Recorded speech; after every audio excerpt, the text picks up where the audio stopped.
all the world's a stage, and all the men and women merely players.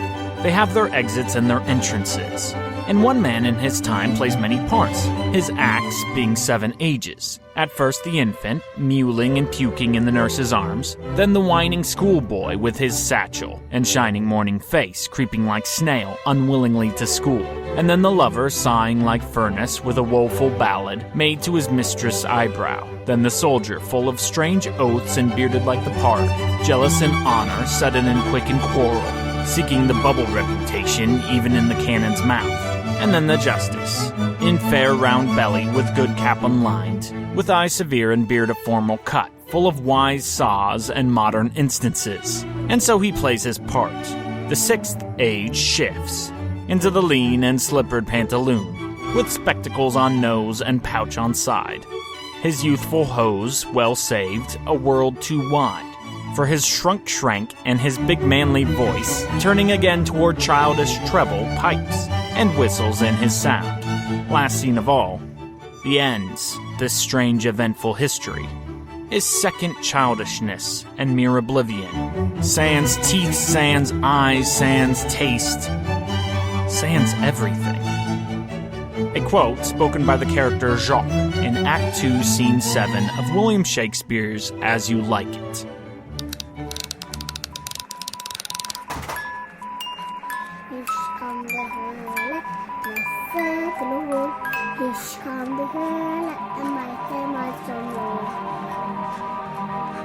Solve the World, a fictional adventure told in 100 episodes.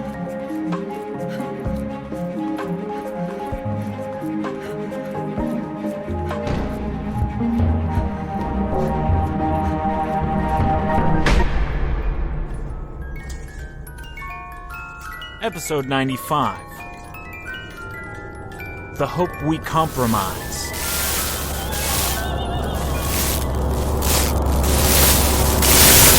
A sound coming from outside the house.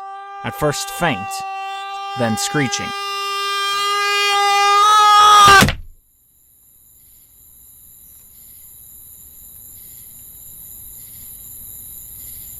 Mrs. Willoughby heard it all from her bed. Ned, wake up. Did you hear that? Huh?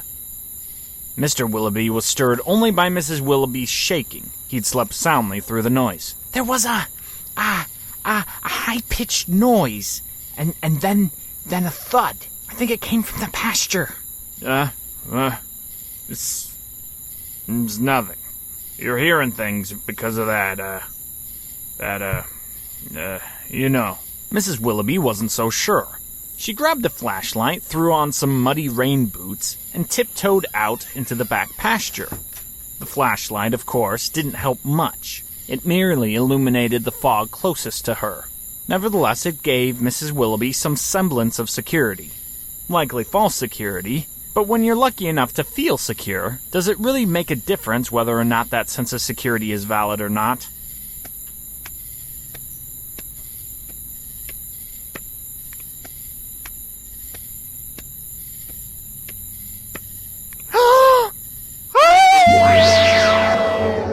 Mrs. Willoughby's scream woke Mr. Willoughby. No one could sleep through that. What? What is it? Why are you causing all this racket? It's Ace's boy! Mr. Willoughby trudged over to take a look for himself. 3 feet away from the base of their ladder was the pulverized corpse of Jimmy Mueller.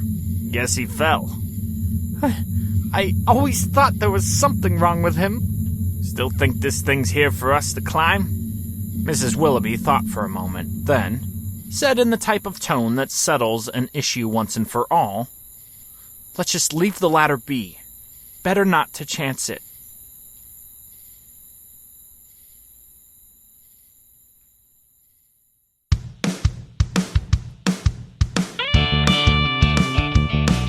Jenna Finn, now revealed to those around her as the real Jennifer Dash, Real Jen Dash, please stand up. Please stand up. didn't just want to go to Japan. There was a specific destination in mind. Inside the Hiroshima prefecture is Momonaki Park, a lush forest known for its dazzling fall colors and enjoyable winter ski slopes. But to those in the know, the roots of many of the certain trees contained a certain chemical makeup that, when mashed and boiled, created the key ingredients to the ultra-addictive drug Balaam. Some sort of residue contaminant from nuclear radiation left in the wake of World War II absorbed itself in these particular roots. It was a gold mine, and it was only here, right here, in the Momonaki Forest in Hiroshima, Japan.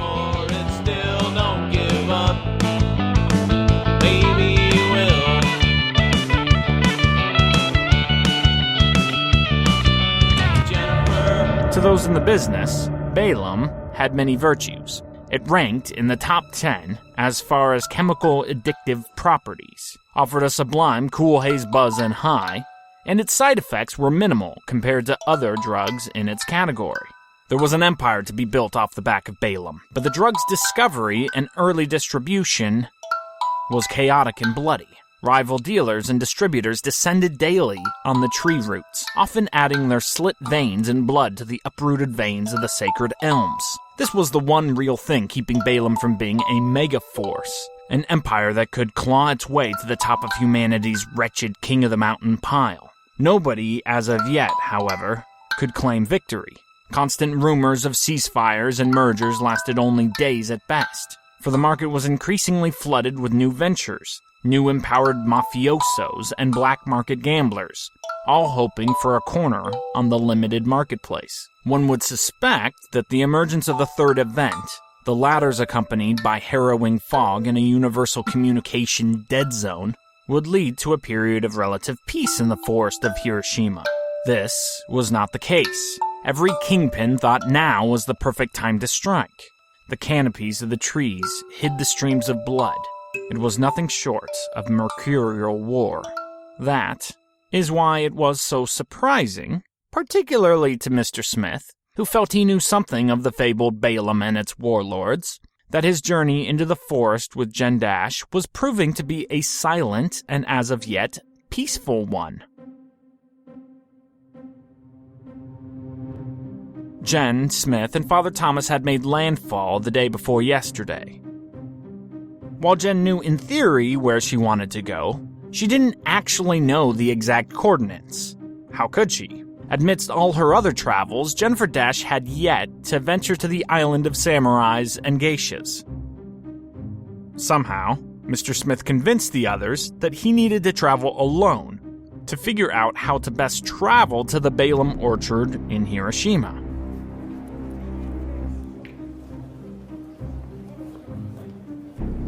Father Thomas and Jen patiently waited on the boat for half of that day, but then got bored.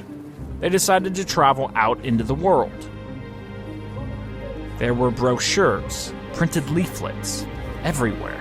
Neither Jen or the priest could read them, but the script was large, the message seemingly imminent. Much to their astonishment, they found one brochure stamped over on the ground that bore on it a particular photo, of a ladder. A white ladder, leading up only into a mindless mist, floating 4 feet above the ground. What? Somehow, Thomas and Jen found their way into a cafe where an English club happened to be meeting. I've seen photos of 5. 5? And that's just here. Imagine how crazy the world would be if we could share this on social media right now. Nah, it'd be over in a sec. Someone would solve it. Don't you think it's something more? Why? The fog, the loss of electronics. And now these ladders? I heard one guy say they were bridges.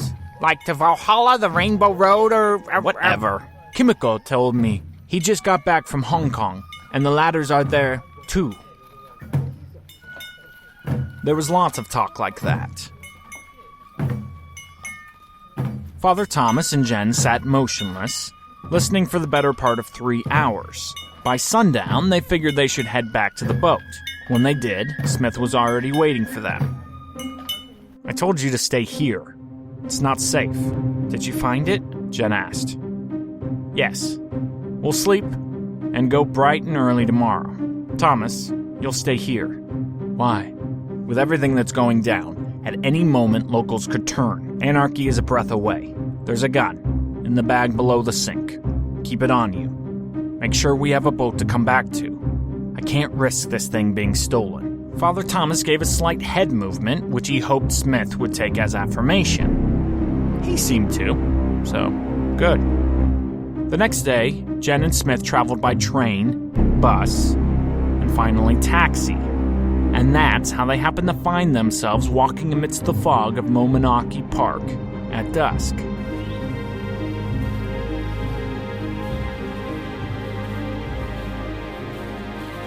So, what do you think about me? Excuse me? Jen asked. Smith continued, a wry smile appearing on his face. Like, do you like me at all? Sure. Have you ever wondered why I'm helping you? Not particularly. I'd like a kiss. A kiss? Yeah.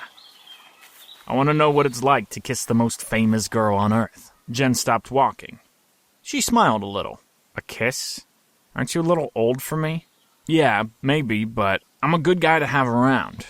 And, by the way, I'd take care of you. Good care. You'd be safe with me. Okay. Jen started walking again, her smile disappearing. I'm serious. I'm totally serious. You're serious. Yes, I'm serious. Super duper serious. Okay. Yeah, I'm super serious, and I'm funny. I mean, I can be. I'm not all serious. I'm not just serious business.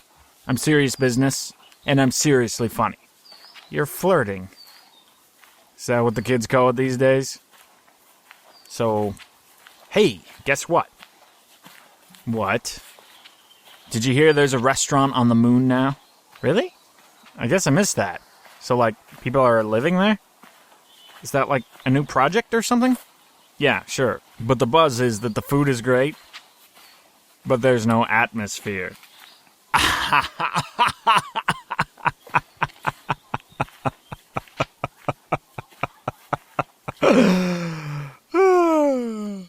A big, broad, stupid grin and laugh from Smith.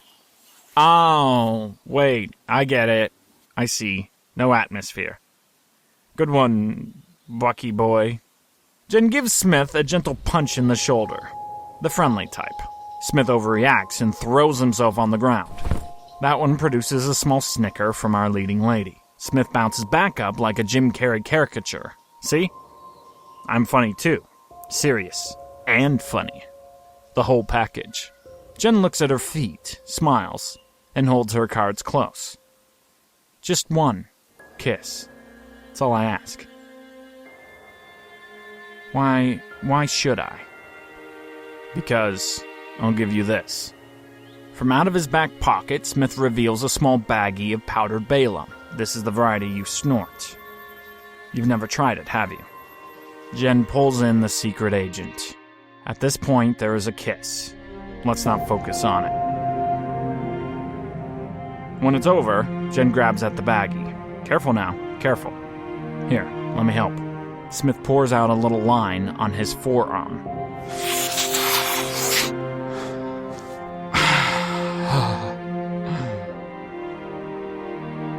Jen's eyes pull back for a moment as her body experiences the high it'd been aching for days on end. The man she nearly killed just became her beau. Just like that. She leans on him for balance. He holds her up, intertwining her fingers between his. This, Smith thought, was going smoother than expected. See?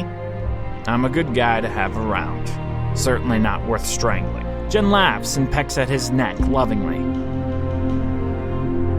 Justice, where are you?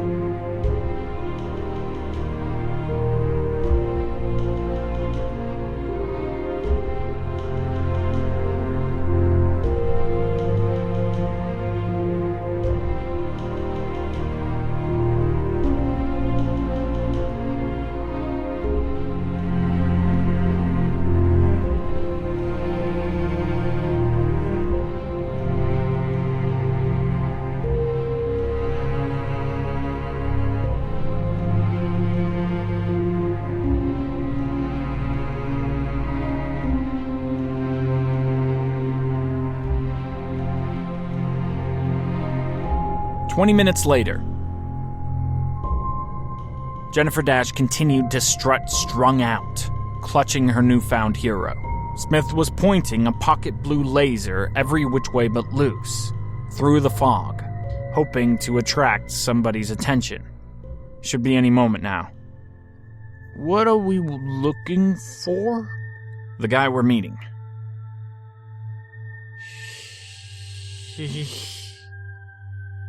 Can I... You know you have some more. You know the cost, Smith teased. And Dash paid her piper again. In return, he offered her another hit. With much less trepidation, Jen got a full suck in this time, and it edged her quickly towards unconsciousness. Her muscles lost all sense of gravity. Her legs gave way underneath her. She would have plummeted to the ground, maybe cracked her head open, but Smith was there to catch her. He petted her as he held her full weight in his grasp. Here, let's just sit here and wait. On the ground, Jen crumpled up and squirmed into Smith's lap. The laser, meanwhile, continued to pierce the eternal fog, hunting relentlessly for an ally. And an ally it found. Barely conscious, Jen found it odd what she saw coming through the mist. She expected Yakuza, some local with ripped jeans wielding a hammer above his head. But the figure, appearing through the haze, was nothing of the sort. The man, blinking a blue laser back at the twosome, sported priestly attire. He was all in black minus that little white strip around the neck, known among clerics as a cassock. He was a short, pudgy man. His goatee was multicolored, brown and blonde with white flecks and a smattering of red hairs here and there. Hey, who is it? Jen whispered into Smith's ear. Can't you see? He's a priest. But why? We already have a priest. I have a surprise for you. The word surprise somehow didn't register to Jen. She stared blankly into Smith's eyes. Methodically yet delicately, Smith shrugged Jen off himself so that he could rise and greet the new member of the little Hiroshima party. The two men greeted each other with a manly hug thing, which ended in the priest slipping something into Smith's hand, but Jen couldn't quite see what it was. The next moment happened quickly. Jen thought she heard music from the heavens. It was, in reality, just 3 hungry baby birds crying out for a mother that would never return. Jennifer, Smith said as he knelt ceremoniously on one knee. I know we just met, but I can take care of you. I can make you laugh. And I think together we can be a power couple and fall in love. Will you marry me? Marry you? Yes. I can take care of you. I'll keep you safe. It'll be okay. It'll be good. It'll be better than good.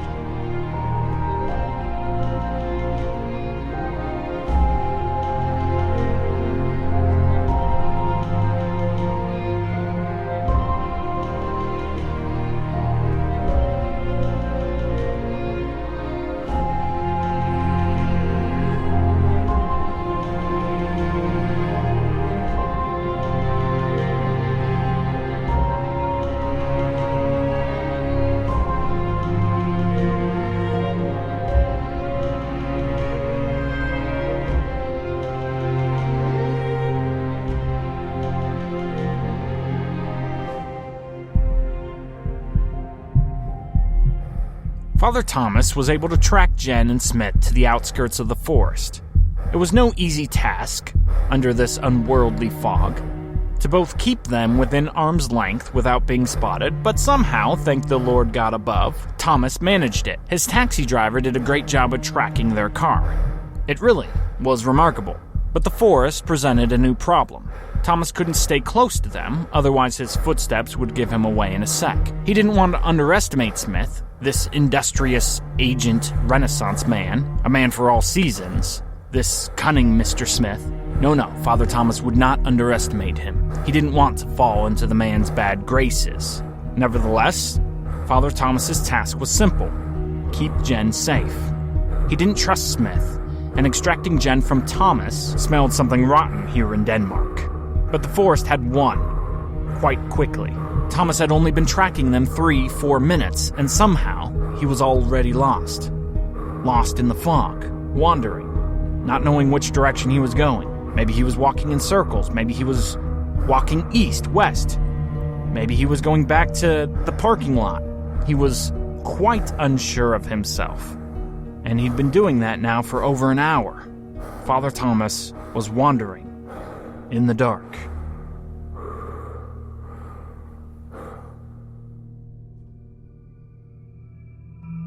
That's why you brought me here? Jen muttered. Yes, and to show you. I can be your everything. Your protector, your comforter, your funny man, your provider. Jennifer Dash, will you marry me? A gold ring presented itself. Thinking was a struggle.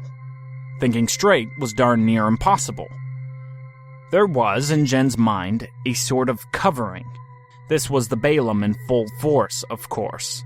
It felt like a tarp over your mind. This reality, the falling of a thick, weighty tarp over the gears of your mind's eye, would be a fundamental blessing to many of us. We spend half our lives wandering, sometimes running, sprinting, to disengage from our troubles. The tarp covers all. It relinquishes us from the dreadful prize of worry. It safeguards us from the pain of remorse, of guilt, of shame. Think twice before judging a drug addict. Given the right formula of mental anguish, you yourself are but a tiptoe away. There is seduction right around the corner, and she is veiled from head to toe. Hear me and hear me true. Yes, as Socrates proclaimed, it is best to know thyself, but we whisper a second deeper truth. To know thyself is to know misery. So why not put a tarp over that misery? Cover it up. Here, now. Jen needed to break through the tarp. It was holding her back from thinking, from processing. The screen that was folding in over her mind needed to be beaten. Fight, old girl, fight. Bring it out. Push past it. What about my reasons?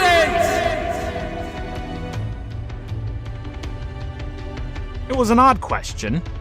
What about my reasons?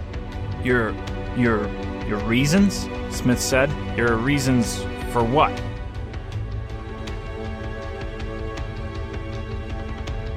Jen screamed. At last, hope. Father Thomas broke into a sprint, praying as he ran that no branch or pebble fouled him up now. If he ran in a straight line towards the scream, he might make it in time. She was in trouble. Jen was in trouble. This was Father Thomas's time. He had to keep her safe. God, I pray. God, I pray. God, I pray. God, I pray. Use me. Get me there in time. God, I pray. I came here for the tree of life. I came here for the tree of life. Yes, the tree of life! Give me the rest, Smith called to the pudgy priest. From out and under his veiled robes, the priest pulled out a block of powdered Balaam, maybe 3 pounds worth. He tossed it to Smith. Still on bended knee, Smith waved the tightly wrapped Balaam block past Jen's nose. Marry me. Marry me and you'll have all this. More. I'll lead you to the tree of life. We'll find it. And that was that. Father Thomas didn't run fast enough. Do you, Atticus Further, take Betsy Monroe to be your lawfully wedded wife? Do you promise to love Betsy, comfort her, honor and keep her, for better or for worse, for richer or poorer, in sickness and in health, and forsaking all others? Be faithful only to her, so long as you both shall live. I do. The two were wed by the priest. Rings were exchanged. Father Thomas was too late. This isn't exactly how I wanted it to go, but it's good enough, isn't it? Give me more. Give me more. Give me more. Jen pleaded. Smith did.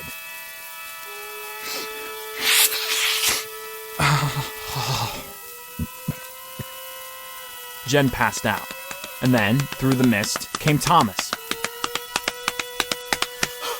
Jennifer! He leaped to her, holding up her unconscious head in his hands. What did you do? Thomas demanded. We're married. It's okay. We did it in the sight of God. Smith motioned towards the priest. Thomas had failed again. Lord, am I here just to suffer? Why am I always too late? No one answered Thomas's prayer and cried. Instead, the screw turned again, twisting Thomas to the breaking point. Bullets ripped through the air. 2 people, 1 man, 1 woman, both dressed like the men in black, swarmed into view. Smith recognized the man immediately. Gandalf's murderer. How they happened to get there was rather a marvel. As it turns out, Lenore Koenig was able to play the game just long enough. Wherein Smith threatened her with a stick, this party, trying to get an upper hand, this party being the ones who had been wanting badly to get their hands on Jen since they invaded the Texas town that heralded Jen as mayor, decided to use a carrot instead of a stick. What a windy, slippery road it had been. Lenore shared with them that one of her patients, the Slovene we know as Nate, had a rather serious Balaam addiction. Dr. Koenig informed the group that Nate and Jen were friends and that sooner or later he'd introduce her to the stuff. Once the local supply of Balaam was zapped, seemingly in one day, the educated guess was that it had to be Jen. New money bags just blew her cash on the stuff. Once she disappeared and the world went blank, Balaam was the only crumb this investigative SWAT team had left to search out after.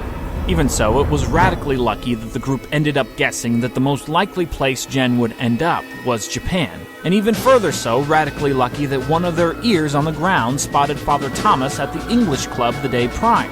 Once the agents on the field got wind that Thomas was in town with a young girl, the game was afoot. They kept eyes on the prize, but worried about this Smith character. When Thomas left to hunt Jen in the morning, these 2 agents followed him. And now, with the screams and Thomas going bonkers, sprinting into the fog, the 2 decided it was best to not wait any longer. Hence, they raided the group. Who's this? The woman in black pointed at the pudgy priest. Mr. Pudgy Priest looked scared and found himself without words, so the woman plugged him with a bullet to the forehead. Oh God, have mercy! We're taking you 3 with us. No one moved. Now! The man in black, with a semi-automatic in his grip, sent a series of shots into the air. Jen awoke to the sound. Who are these people? What do they want? You. Carry her. Smith picked up his semi-conscious bride. Instead of a husband romantically carrying his bride over the threshold, Smith carried Jen as a prisoner. Him and her both. It was a long walk back to the unmarked car at the edge of the forest. A death march. Thomas knew it. This didn't end well, least of all for him and Smith. They were disposable. It was the girl they wanted. Thomas, once again, had failed to save Jen, failed to save her body, and, now Thomas feared, her soul. She can't confess. There's no time. She's going to die unforgiven. She's going to die a sinner. Would God forgive him for his incompetence yet again? At gunpoint, the 3 were handcuffed, their hands cuffed behind their backs attached to their feet in a reverse fetal position. Unceremoniously, the 3 were shoved into the trunk of the unmarked black sedan, like sardines. Sardines led to the slaughter.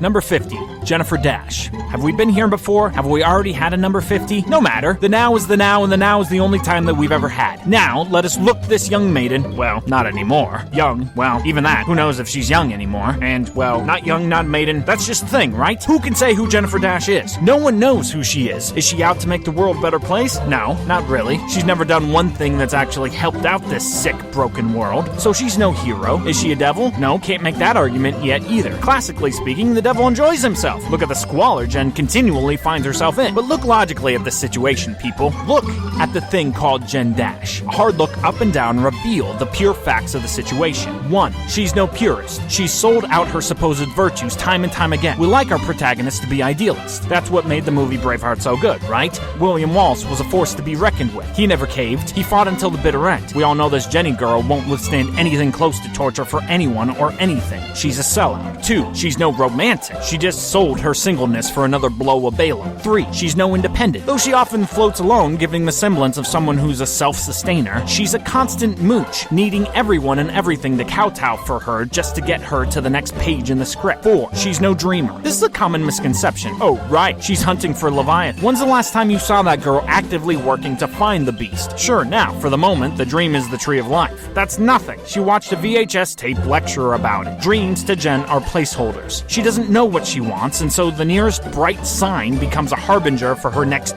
epic quest. Think on that. She heard about Leviathan at a fast food joint while sipping on a unicorn thermos. And 5. She's no survivor. Come at me. True survivors are the ones that endure through force of will and the ingenious of their struggle. Jennifer Dash has never done that. Everywhere she goes, a plume of smoke follows. She's alive not because she endures, she survives because it's in her wake where the real danger lies. Poor Robin, the sad sack sacrificed in place of Jenny. Remember that name, by the way. Robin. Dash was always Babbitt's intended virginic blood, not Robin. Mary Margaret saved Jen's life, and Jen refused to return the favor when given an opportunity. Not to mention the poor girl who died in the glass house in Jen's place. People die for Jen. That's what happens. That's how it goes. It's not that Jen's somehow mystically surviving. Nope. There's always a cost, and the payments are steep. Just not for Jenny free-flying Finn. Lastly, Jennifer Dash is not worthy of our pity. That's the truth of it. If she loved Atticus, then she should have stayed around when he offered a couch for her to lay her head on. Or maybe you're inclined to feel bad for Jen because of her present predicament. Maybe you feel bad because she's not of sound mind. She shouldn't marry her pimp, but she can't help it due to Balaam's influence. Hello, wake up. Let me introduce you to the previous version of Mrs. Dash, a girl I like to call Naime, who was absolutely head over heels drug-addled and addicted to a special neo-druidic tea. She managed to escape the clutches of that vile drug, so she should absolutely know better. She can't claim naivete this time, or ignorance. She knew better, but chose this path nonetheless. Come what may, whatever happens to Dash, she deserves it. Remember, she's not worth it. Not our hate, not our love. Not even our pity. And that is what makes her so pitiable. Utter darkness. In the trunk. Here. This moment. Trapped. Being taken to a place you don't know. Hope. Hope beyond hope. Smith is wiggling frenetically. Fantastically. Somehow he's unshackled himself. Next, you. He unshackles you. Finally, Thomas. Easy peasy, just like that. The three of you are free to move around in the trunk, all 4 limbs at your disposal. Smith, still in utter darkness, used his fingers to pop off a button from his shirt. He then whittled the button using his jeans zipper. He whittled it until it came to a point. Next, he flung off one of his shoes. Using the sharpened button, he sliced a hole into the side of it. The button now, having already dulled and served its purpose, was discarded as a much weightier and worthy instrument was now prized in Smith's hands. A long strip of metal that once served as part of the innards of Smith's shoe was in his clutches.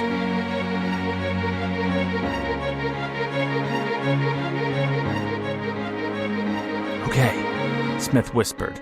This is gonna happen fast. I'm gonna pop the trunk open. The light will be blinding. All of us are going to have to face the light and roll out. As soon as you're out, you have to run. I'll face down these 2, but you guys have to run. I'll catch up. Jen, do you understand? Can you do this? Are you capable? It'd been a while. The long walk out of the forest, well, in Jen's case the long ride in her husband's arms, partially sobered her up. And now the 40 minutes or so in this bleak blackness had also given Jen time to self-reflect and come back into her own. She could run. Oh yes. And she could roll. On 3. 1. 2. 3. Smith jammed the metal strip into where he presumed was the back of the hatch. But it didn't budge. Instead, it merely made quite the audible noise.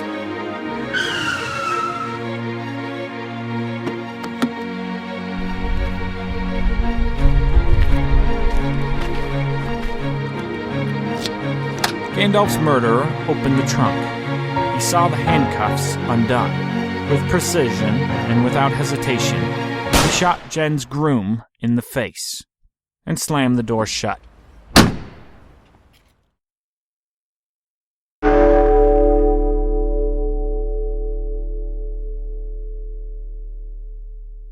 Hey guys, this is Dante Stack. There are just 5 episodes left now. Can you believe it?